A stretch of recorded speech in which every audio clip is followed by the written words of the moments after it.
Yusuf Estes, and I'm looking for something. Actually, I'm looking for someone. Is that someone you? I want dawah partners, and you can be my dawah partner right now. It's real easy. Just go to dawahpartners.com, sign up, and join me. There are 3 things that I would like for you to be able to do. Any one of them or all of them. Beautiful. Number 1, you will make dua. So you can be our dawah partner, even if you don't go to the website, but I hope you do. Number 2, share. Share this message and let other people know about becoming dawah partners. And number 3, help us financially. Donate on a monthly basis, even if it's small. Allah loves the thing that you do regularly, even if it's small, more than the thing that you do that's really big, but you only do it once. Join me as a dawah partner. Do it now. Click, click, click, click. A way of life, a way of life, a way of life, a way of life. Islam is a way of life, a complete way.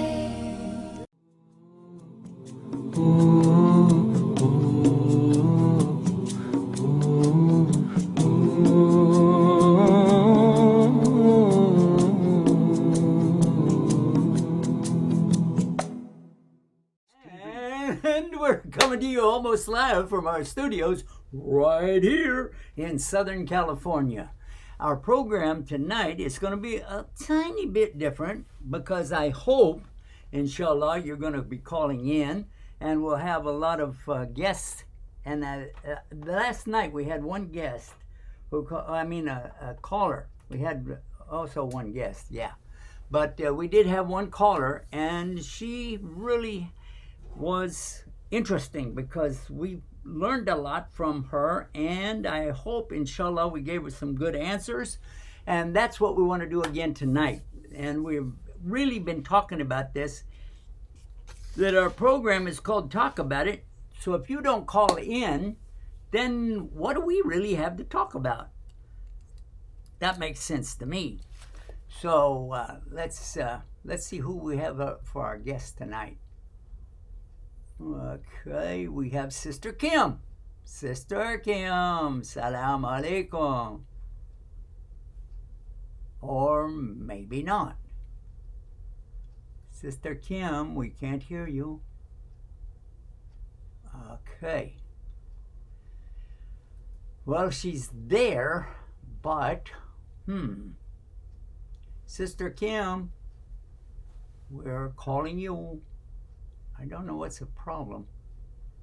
Anyway, so what we need to do right now is put the number up on the screen. So 1-800-971-4383. 1-800-971-4383. Let's see how many fingers do I need on. 8-3. Yeah. I need some 3-year-old kids to help me with that one. Speaking of children, kids, when I was a youngster, they told us don't call children kids. And I wanted to know why. And they said because kids means goats. Baby goats are called kids. Don't call them kids. But nowadays, nobody even thinks about a goat anymore. They just think about, if you say, oh, I have kids, they would never think that you're talking about little small goats. They wouldn't. They would think you were talking about offspring, children. And anyway, so our talking tonight, and inshallah, you can call in and Okay, I don't know if I had any audio or not. Maybe I didn't have audio. Okay. Okay, see if I have audio now. Sister Kim, Salam Alaikum. Walaikum assalam. Okay, all right. So, was I working with no audio? You were working with no audio and no video. No video? Yep. Okay, well, On Zoom, you were on video on the show. I don't know what happened with that, but yeah. Okay, well, let me see what I can do about that. You're all right now. I can see you on there.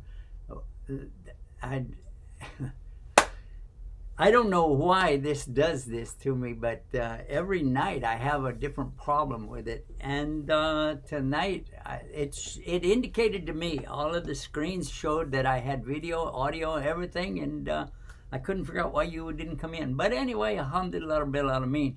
What I was talking about was the word kids, and we'll get right into that. I can hear you and see you just fine. Okay, all right. So, got the update. We are broadcasting now, mashallah. What I was talking about is the use of the word kids, because oftentimes we think of our children as kids. But when I was a little guy, all right, I'm going to say it that way, they told us not to say kids in reference to the children, because kids are baby goats. And you shouldn't call the children little goats, all right? But today, and think about this, if somebody come up to you and said, oh, I have a lot of kids at home, or I have a lot of kids, maybe in a barn, and you would automatically think that they were talking about children. Is that right? Yeah, pretty much. And I grew up on the goat farm. You grew up on a goat farm? Yes, I did.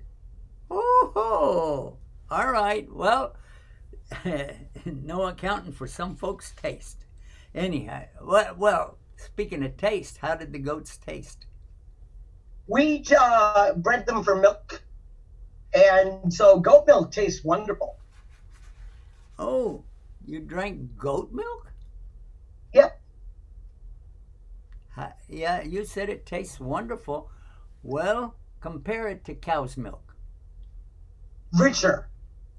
And when you've drank milk directly from an animal that has not been put through the process that they do with commercial milk, you realize how many additives are in commercial milk in the store.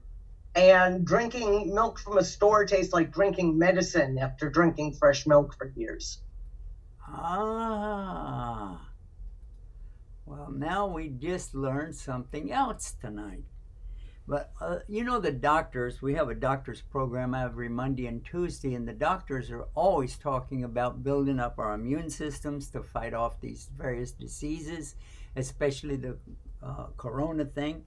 So when they're telling us this, they're saying build up your immune system, and they're not saying like take a bunch of pills to build you up, like like in a health food store they sell mostly energizing pills and build your muscles and all of that kind of stuff. But they're saying it's not about pills. They're saying eat healthy, eat foods that have not had these additives and different things that are happening to them in the processing and so on. They're telling us to eat better and eat quality foods, and they tell us to essentially go back to the essence of what we used to have, like goat's milk, mashallah. So you grew up with that. Yes, I did. Goat's milk and duck eggs. Duck eggs? Yep. Tell me about duck eggs. Well, duck eggs are about a third bigger than a regular chicken egg. Wait a So minute. Whoa. So they're bigger? yes. Okay. And what else? But like if you have a recipe that calls for 3 chicken eggs, you only use 2 duck eggs. And duck eggs have a lot more of that eggy flavor. So, they're delicious. Well, now I didn't know that. What about goose eggs? Have you ever had a goose egg? I have had goose eggs, but I was really too young to really remember it. I was only about 7 or something like that. So I know I've eaten them, but I don't remember. Well, I used to get goose eggs right up until in high school. I was always getting goose eggs on my papers.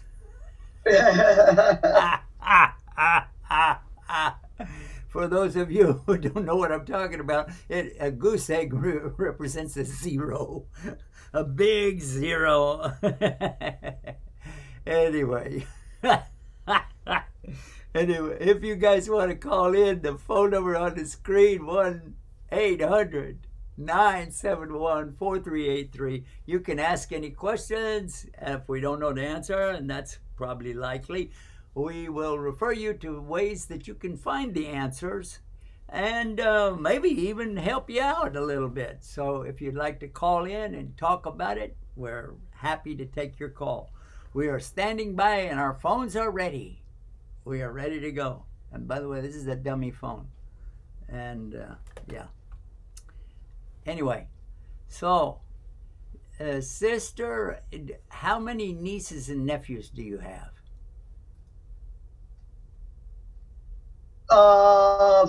40. I had to think about that for a minute. If you're talking about with marriage, I don't know. Okay. If you're talking about blood relation, I've got 3. All right. So you have 3 nieces and nephews.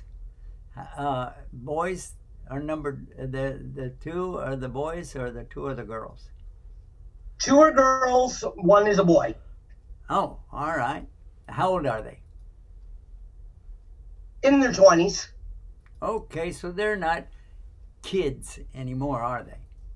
No. All right.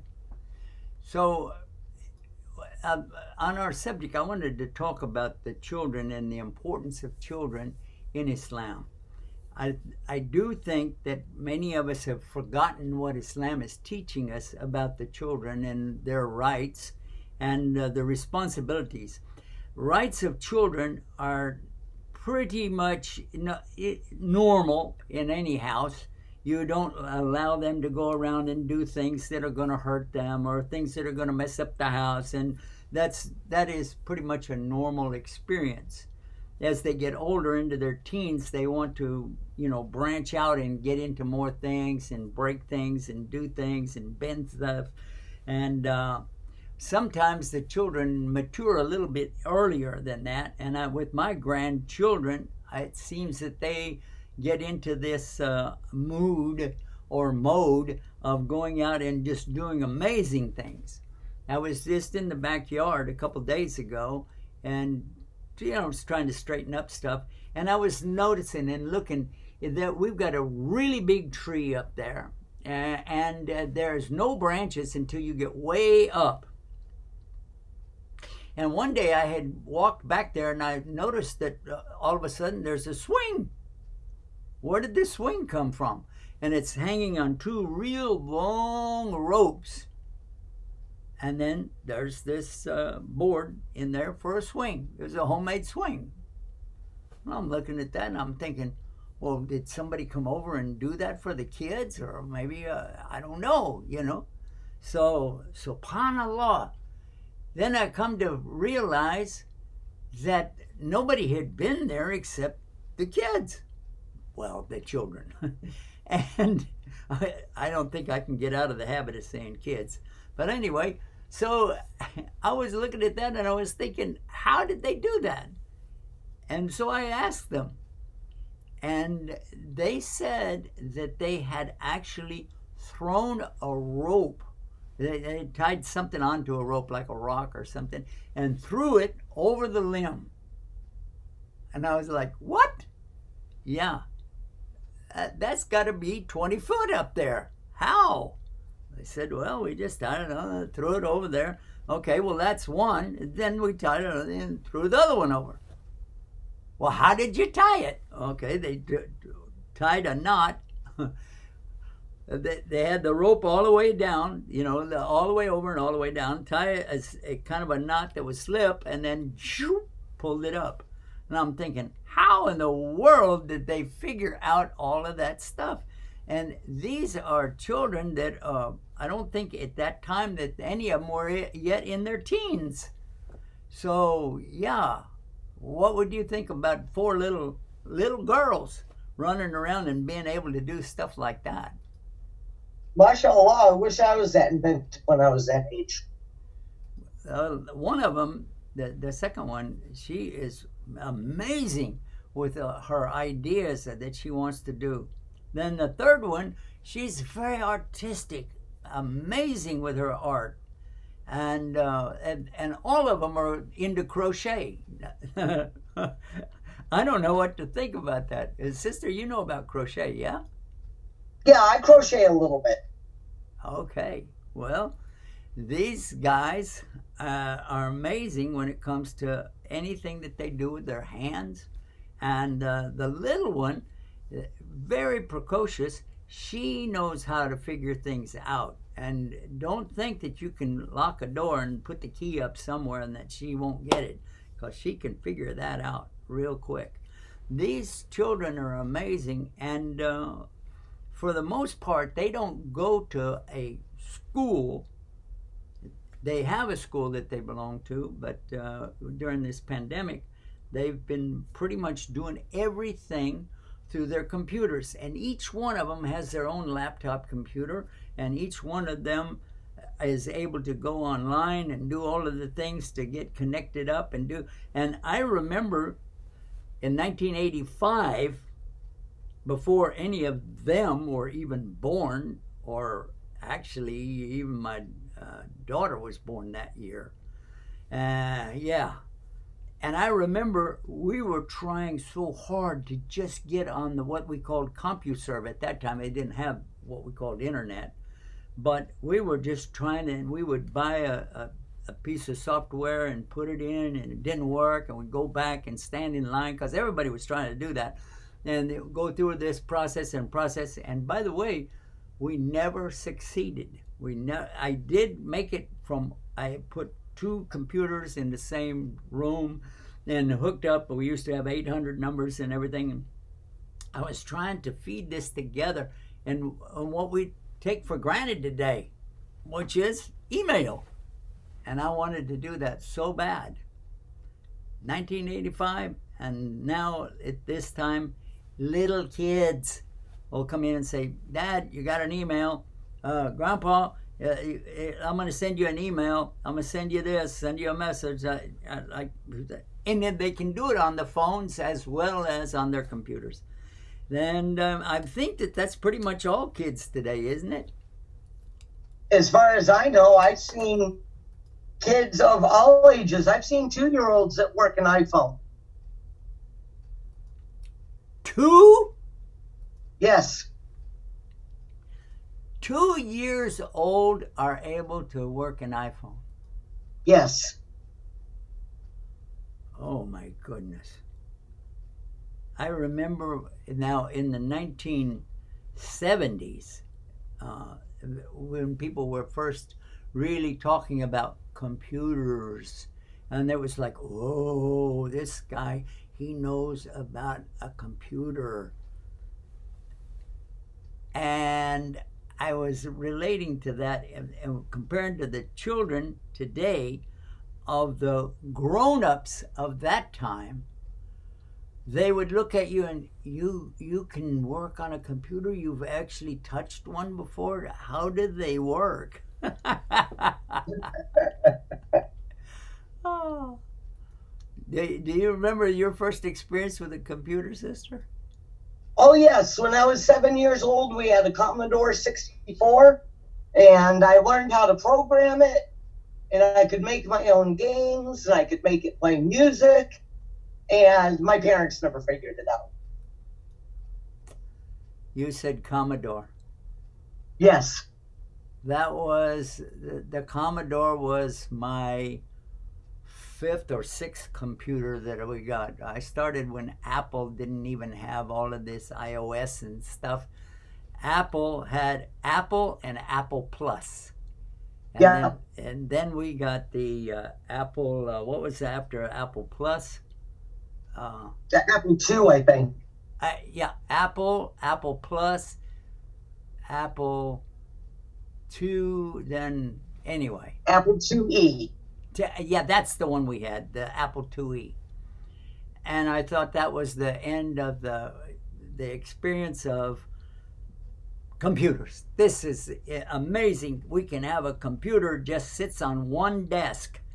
You know, it takes up the whole entire desk because you have to have these little boxes to hook up with because you want to save your work and you don't have any programs. So all of that has to be fed in here or over there. And then you have this great, big, huge plotter thing that we had to get color out of. And I thought, well, we've got everything we'll ever need.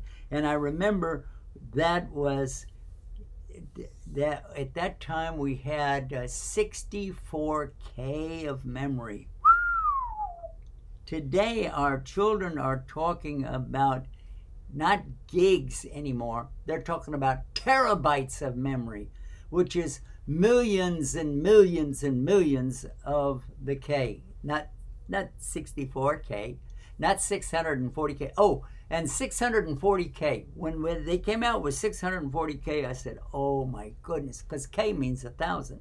640,000 bits of information. Oh, that is so much. And you know who made this comment?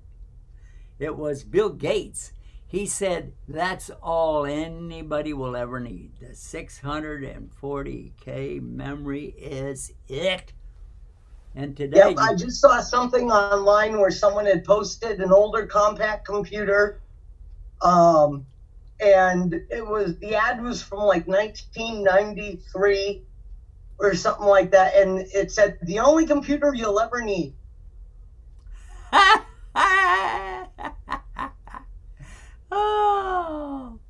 Oh no! Oh my goodness! The only computer you'll ever need. What kind of a computer was it? Compact, and I think it had... Oh, I had a compact too. I remember that. That's the one with my wife and I were trying to think of what the name of that was the other night.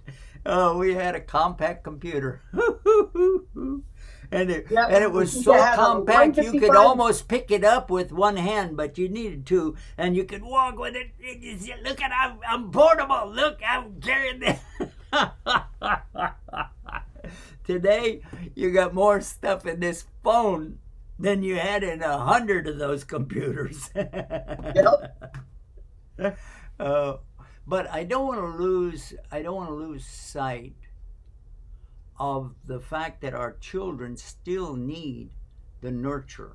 They still need us to be with them. They still need the influence of the adults to show them the proper way to handle, whether it's information or whether it's dealing with other people or marketing or whatever it is that they're going to set their sights on. They need to feel a part of something. And I think that that's one of the things we might be missing out on that. We might be I'm just saying, that because I noticed that a lot of children these days, especially the Muslim children, are growing away from the spontaneity or the, just coming up with things and being excited, and they're just... there's a tendency, I don't know if it's about the pandemic or maybe that is part of it, but to be like depressed. And sister, have you noticed this? Yeah, the youth of today, they tend to, and this is an extremer way of saying it, but they tend to just slog through life. I'm sorry, you cut out a little bit, sister. Would you say it again? Kids today seem to slog through life. You know, Splog? almost, almost like they're walking in a swamp. Swamp. Is that what you said? Yes. All right. Slogging is when you have trouble lifting your feet because the ground is wet and stuff like that. And kids today don't seem to, like you said, they're not enthusiastic about life. They're, in some cases, very nihilistic, where they just say, you know, what's the point of life when all you do is get up and go to school and then you go to your job and then you come home and then you do it all over again. Well, And I get that. I get that. and you know, the young people that I talk to today, they ask me, what's the point?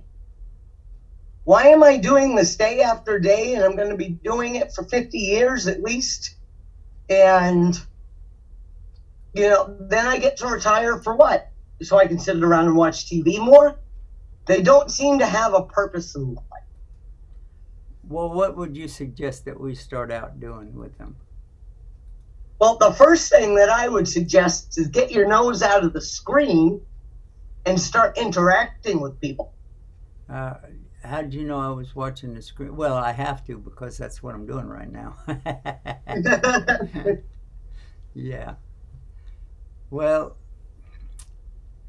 I think that between the computer screens and the phone screens, I think that that's where our problem is right now. We're paying too much attention to trivial information and not really worried about the kiddos. And maybe I'm more guilty than anybody else, but I hope that we can find a solution for that pretty soon, because I do believe that our children are really suffering because of this. Yeah, you know, the amount of time that children spend locked away in their own heads, playing games on the phone, playing games on the TV, playing games on the computer. And I'm saying this as a gamer.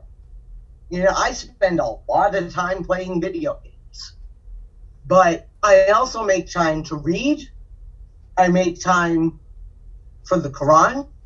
I make time for my family. You know, it's long distance, but I look at the clock and it's like, oh, it's 4 o'clock on a Saturday. I got to call my dad. And, you know, they have to learn limits, you know, and they have to learn to broaden their horizons a little bit. All right. Well, I think we're coming up on a break time right now, and nobody called in yet, so I think we should take that break, sister. And, Okay. And then we can come back. So, guys, stay tuned and stay guided with Guide Us TV. Yeah. Guide Us TV, first Islam channel in U.S. Thanks to all of you for watching, sharing, and spending your time with us on Guide Us TV. And remember, tell everyone, stay guided with Guide Us TV. Stay guided. This is Yusuf Estes, and I'm looking for something. Actually, I'm looking for someone. Is that someone you? I want dawah partners, and you can be my dawah partner right now. It's real easy. Just go to dawahpartners.com, sign up, and join me. There are 3 things that I would like for you to be able to do. Any one of them or all of them. Beautiful. Number 1, you will make dua. So you can be our dawah partner, even if you don't go to the website, but I hope you do. Number 2, share. Share this message and let other people know about becoming dawah partners. And number 3, help us financially. Donate on a monthly basis, even if it's small. Allah loves the thing that you do regularly, even if it's small, more than the thing that you do that's really big, but you only do it once. Join me as a dawah partner. Do it now. Click, click, click, click. This is Yusuf. Guide Us TV, watched by many, loved by all. New Muslims, young Muslims, born Muslims, non-Muslims, all enjoy it. Guide Us TV, never ads, always free. Let's keep it free, no ads. Support and share, and get guided with Guide Us TV.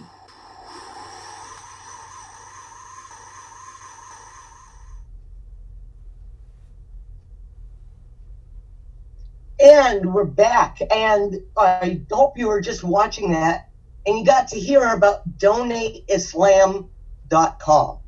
We urge everybody to go visit that page. If you can make a donation, wonderful. If you can't, go to that page and then share it, because you will gain the rewards of everybody that benefits from that page. And in doing so, you get the benefits of the station. You get so many benefits with the law just for spreading the word. DonateIslam.com. And we're here with Sheikh Yusuf S tonight, and we're talking about kids. And I apologize, I'm losing my voice, and my voice is cracking. I don't know why.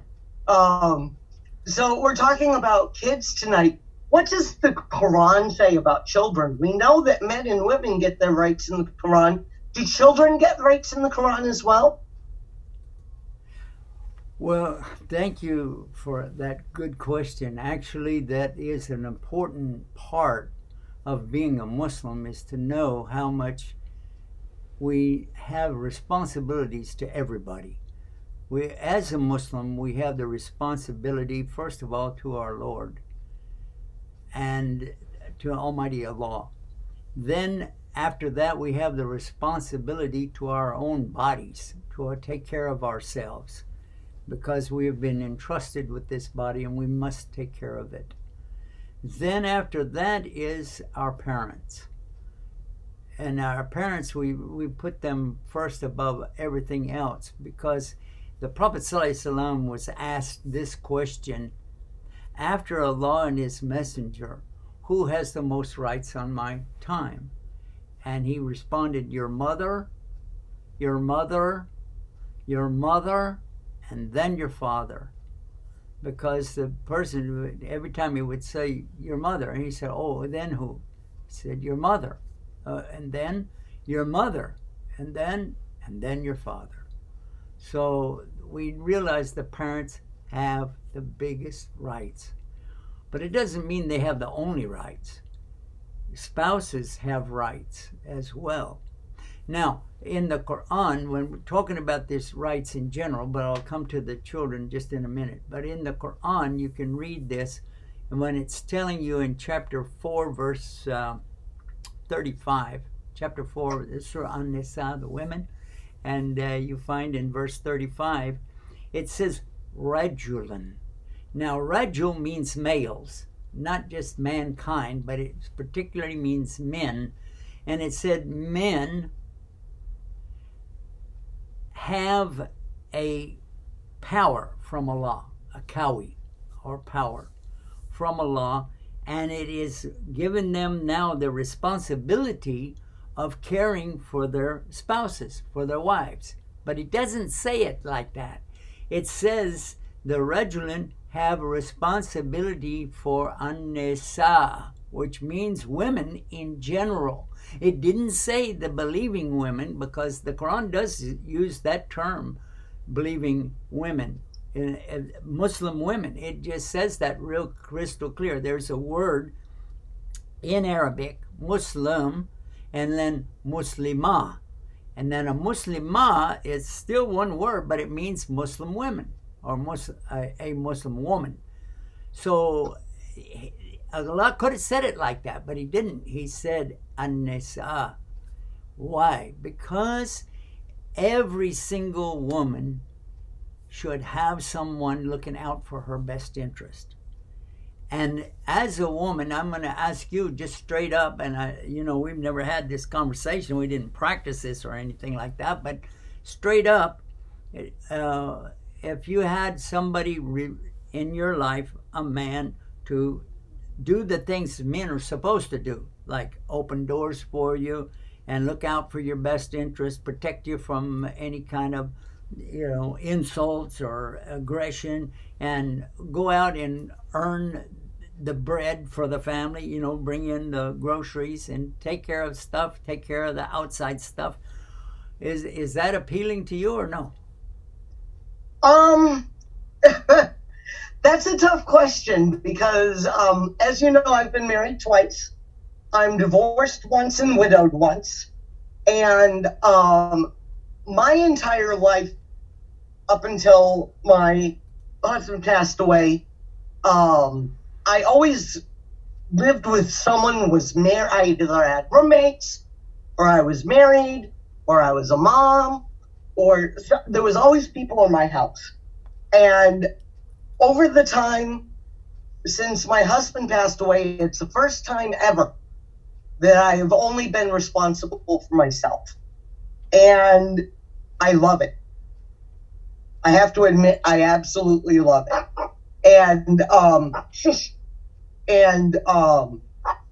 But I do have to think, as I get into my later years, I might want somebody around again. Well, what I was talking about as a woman, that it wasn't whether or not you wanted to get married again. The question really was aimed at, you're a woman, so do women like to have somebody look out for their best interest? Oh, yes. If you were talking about women in general and not just myself, then yes, I would say women tend to do best in an environment where they can share responsibilities with another person, whether it's work, whether it's cooking, whether it's affection, whether it's raising a family. Women work really well in pairs with other people. Well, actually, that's a design that Allah put in all of us, that we always work better with other people. Actually, the Prophet, Sallallahu, he gave the best example of that. He was an orphan at a very young age. And my father also was orphaned when he was 9 years old, and the Prophet Sallallahu was orphaned when he was 4 or 5. So they both had this kind of an experience where you grow up and you don't have parents.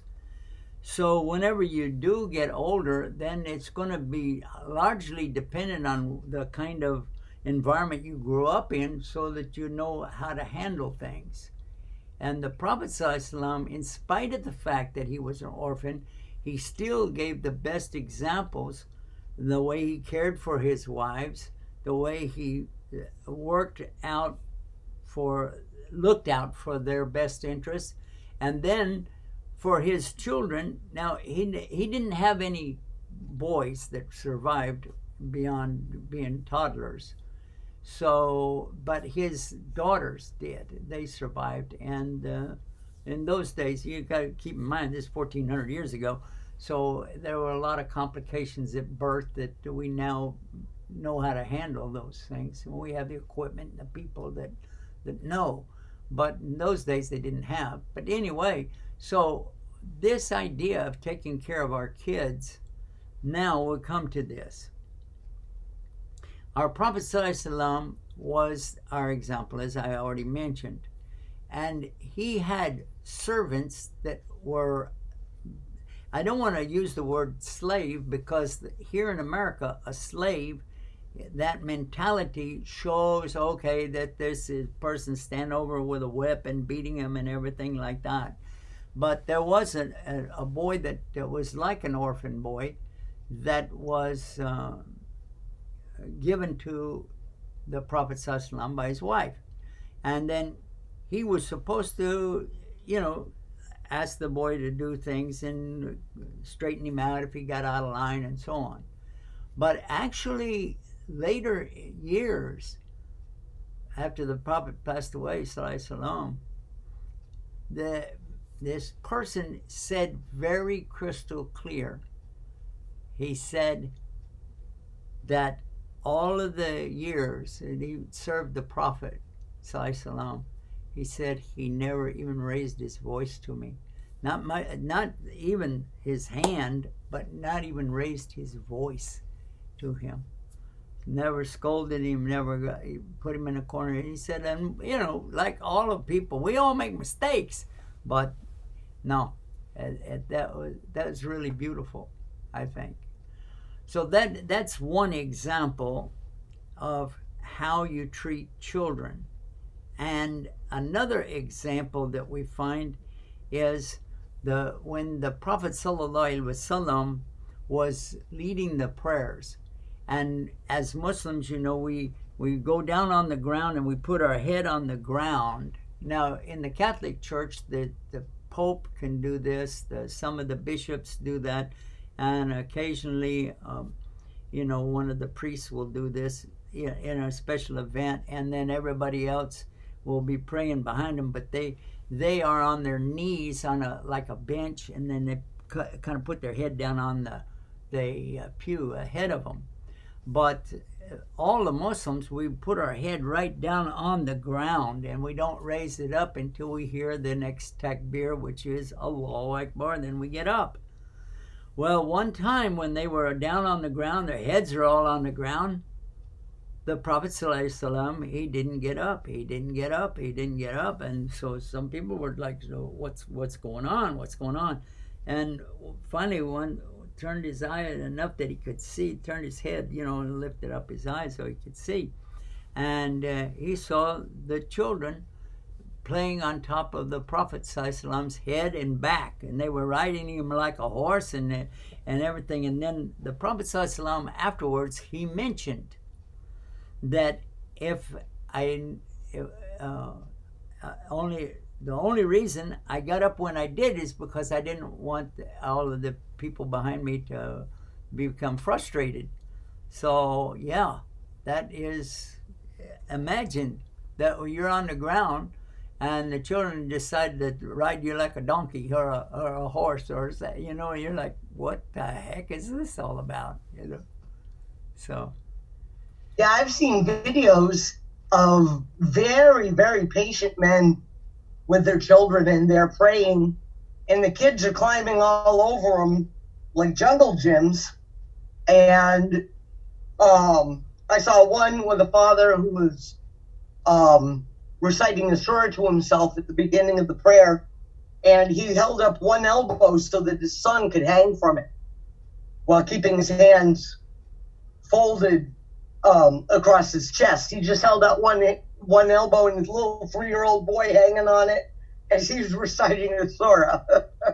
Well, that is the way that we're supposed to. Now, I'm not going to tell you that all Muslims follow this, because I was very shocked when I was a brand new Muslim, by the way, and I observed in one of the masjids I was visiting, I saw a man slap his son really hard right in the face. And you're not supposed to do that. Oh, no, you're not supposed to hit anybody in the face in Islam. But not only that, but the brother was a big guy and the child was small.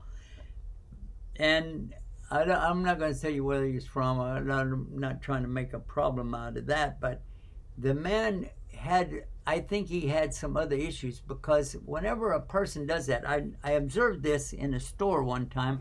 A young lady, she had some children running around, and she slapped one of the children, and then she looked around at all the people, and she had a sheepish grin on her face. And then she slapped another one, and she looked around again.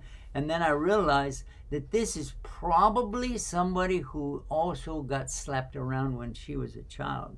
Do you think that? I know that, well, there's an interesting story about twins. All right. Who grew up in an abusive household. And one twin beat his children and the other twin didn't.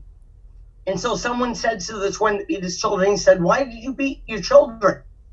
And he said, "Well, because that's how it was done in my house." And they asked the other twin, "How come you don't beat your children?" And he said, "Because that's how it was done in my house." Now, was this a real story, or is it just a made-up story? I think it's more of a parable. Ah, okay. All right. Because we But- have twins in our family, and they respond very similar to that. Yeah. But it raises a good example of how people in abusive households, it's easy to say, if you were slapped around as a child, you're likely to slap your own children around. Other people take the exact opposite, where they were slapped around as children, and as such, they would never lay a hand on a child. So, it could be that woman came from a household where she was slapped off. And what's more telling to me is that she looked around at everybody afterward, and that tells me that somebody told her at one point that wasn't right. Okay. All right. Well, it looked like she was looking around for approval, or, look what I did. Is anybody going to say anything? I don't know. But the idea in Islam is that we really need to take care of those youngsters and start with their very young, playing with them and spending time with them, enjoying their company, and letting them enjoy our company. So I think that it's also important that whenever we're playing with them, that we have a smile on our face. I'm showing you some images right now of families, and these are just random images that you see they're smiling. This is probably from an ad or something, but you see that they're all smiling and happy. And this is the way that we would ideally like for us to all take care of our children. Now, we're not talking just about religion here, but this is what Islam teaches. But it's obvious that all of us should try our best to, keep up with the kids and make them feel like they're part of a team. I guess that's what we would say, teamwork. Right. As they say, there's no I in teamwork. Wait a minute. Say that again, sister. They say there's no I in teamwork. You got to think about the others. The pronoun I. Yeah. Right. Yeah. Me. Okay. That makes a lot of sense. Yeah, that really does, that hits home. I think that whenever we have a team like that, like our family, that's maybe more than all of the money in the world. What do you think? Oh, I definitely do. You're making me miss my son. Yeah, what I'm doing is just picking some random folks out here that are pictures that they have, but I think all of these they don't look like the normal family pictures. A family picture would be, here's one. This looks more like something that you might see. Yeah, like this. Even then, the smiles are a little bit strong. And I think that it's nice, but I'm looking for a typical family, somebody that's, what about education? Now, there's a big subject about education right now. In Afghanistan, they're talking about whether or not these women are going to have their rights. And in China, the Uyghur Muslims are lacking education. They're being put into factories at very young ages and being, 7 days a week working for that. I have an image here. Now this, you don't see that smiles on their faces. And here's another one. That looks more like the real deal. Here's Muslims. And again, I have seen just like this in Muslim countries. And here's another one. Here's another one. I don't know that all of these are Muslims, but all children, by the way, I should have started with this maybe, but the Prophet ﷺ told us that every child is born as a Muslim. Now, the way he said it, he used the word fitra. So it actually means the natural inclination toward being obedient and sincere and submissive and in peace. This is the natural thing that a child would like. And here's another image that you can see these little kiddos here. And here's another one. These children, we would say that as a Muslim, we would say they are in the perfect kind of Islam. Because regardless of the religion of their parents, the children are innocent. They're born innocent. I don't know, did you grow up with that idea that children were all born innocent? No, going to a Protestant church in my way years of youth, our pastor told us that we were all born with original sin. Oh, okay. Well, I guess we heard that, but I don't remember hearing it, but I know my mother never emphasized that whatsoever. That I've heard a lot of Christians talk about that, but I didn't really hear something like that. So I was spared that, I suppose. Alhamdulillah for that. But at the same time, children really will eventually shift over. They'll pick up the habits of the people around them, and then they will become the religion of their parents. But they're not born with it. And no child is born with any religion other than the natural inclination to, as I said, be submissive and sincere. Little children don't know how to lie. They really don't. It's not until they start becoming vocal and start learning from other children around them or people, then they pick up that nasty habit of telling stories. That's what my grandfather used to say, you're telling stories. He means that you're not telling the truth. So, yeah, and I think that the Prophet ﷺ expressed it in the most short way you could say it. He said, all children are born on the fitra of al-Islam. That's the simplest way to say it. They're all born innocent. They're all born in a submissive attitude, a surrender over to whatever is in control. Children pick up and becomes normal for them. Whatever they see and whatever they hear, if they don't hear anything contrary to it, they'll consider that is normal. When we had a sister call in yesterday and talk about her situation, because she had grown up with it, and even through her whole life, she'd been oppressed and had zulm done to her.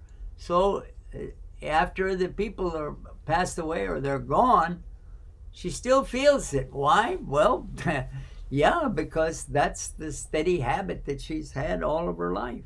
And it's not something you can just break away from. Is that right? Yes, that's right.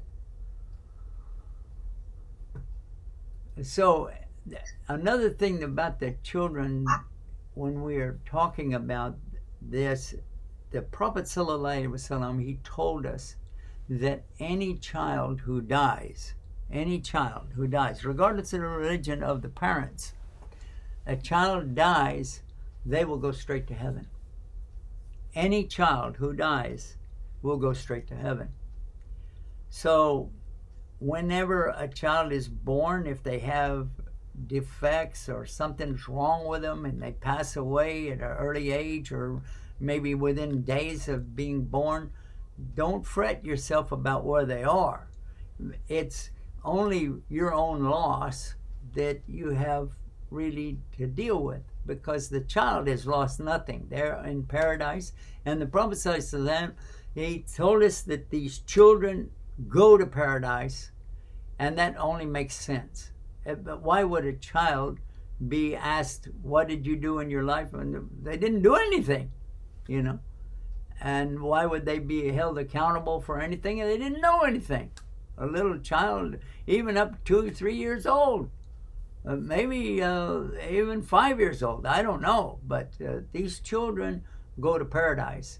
And the Prophet ﷺ, he said they are with Abraham. They're with the Prophet Abraham, and he is the one looking out for them. And of course, Allah is looking out for them. But that is a wonderful thing, that they are really in the best place. And if I stopped right there, that should make any parent feel better about their child.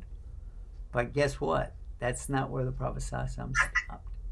He also told us that these children, they're with Abraham, alayhi salam, but they're making dua to Allah. Let my parents be with me. Let my parents be with me. And they just keep on saying this over and over till the judgment day. Here's another little image right here that maybe that'll help somebody feel good about having children. Yeah.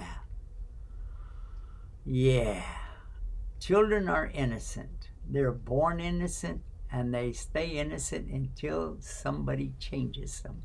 The Prophet ﷺ said that every child is born on the fitrah of al-Islam. It's the parents who will raise them up to become Jews or Christians or Majusi, which is fire worshippers, star worshippers, and that kind of thing. Only Allah will guide them back to that natural inclination. Natural inclination. I hope that some of this program has touched somebody's heart enough that they can realize the importance of taking time out for the little children. Because the Prophet ﷺ, he said, whoever is taking care of these little orphan children, like, you know, there are many orphan children in the world. And whenever you support our drive, whenever we have our drive for the orphans, remember that the Prophet ﷺ, he held up his 2 fingers like this, and he said, me and the one who takes care of the orphans are like this in the Jannah, in the paradise. We're like this. And he put his 2 fingers together like this. And I would love to be with our Prophet ﷺ in that condition and that time. And how else could we get there like that? I don't know. But taking care of those little guys is one of the best ways. And here's another cute one. This reminds me of my first daughter. Oh my gosh. Wait a minute. Hold on. Where is it? There it is. Yeah. She was so cute. Squinty eyes. Alhamdulillah Rabbil Alameen.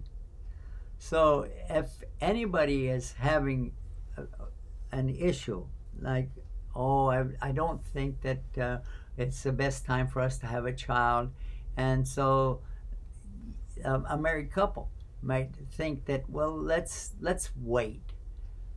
And you have somebody who is already pregnant, but she's only in the first few weeks of pregnancy, and they decide, well, you know, there's some things here, some pills or something you can take, and it will make the fetus come out, and they don't even consider that abortion. But sister, do you know what I'm talking about? Yes, morning after pills. So these pills that people take to prevent, they say that they are prevention against pregnancy, but it's not really that. If a child is started, it basically puts them, terminates them. Is that right, sister? There's 2 different ones. There's ones that prevent the pregnancy, and there's ones that end the pregnancy. And you need a doctor's note in some states to get either. Oh my goodness. Oh my goodness. Well, I think that it's really important to take care of these little kids. And yeah, there's little kids. Maybe they're not goats, but they're still little kids to me. Alhamdulillah. Everybody stay tuned, stay guided with Guidus TV. Oh yeah. This is Yusuf Estes, and I'm looking for something. Actually, I'm looking for someone. Is that someone you? I want dawah partners, and you can be my dawah partner right now. It's real easy. Just go to dawahpartners.com, sign up, and join me. There are 3 things that I would like for you to be able to do. Any one of them or all of them. Beautiful. Number 1, you will make dua. So you can be our dawah partner, even if you don't go to the website, but I hope you do. Number 2, share. Share this message and let other people know about becoming dawah partners. And number 3, help us financially. Donate on a monthly basis, even if it's small. Allah loves the thing that you do regularly, even if it's small, more than the thing that you do that's really big, but you only do it once. Join me as a dawah partner. Do it now. Click, click, click, click.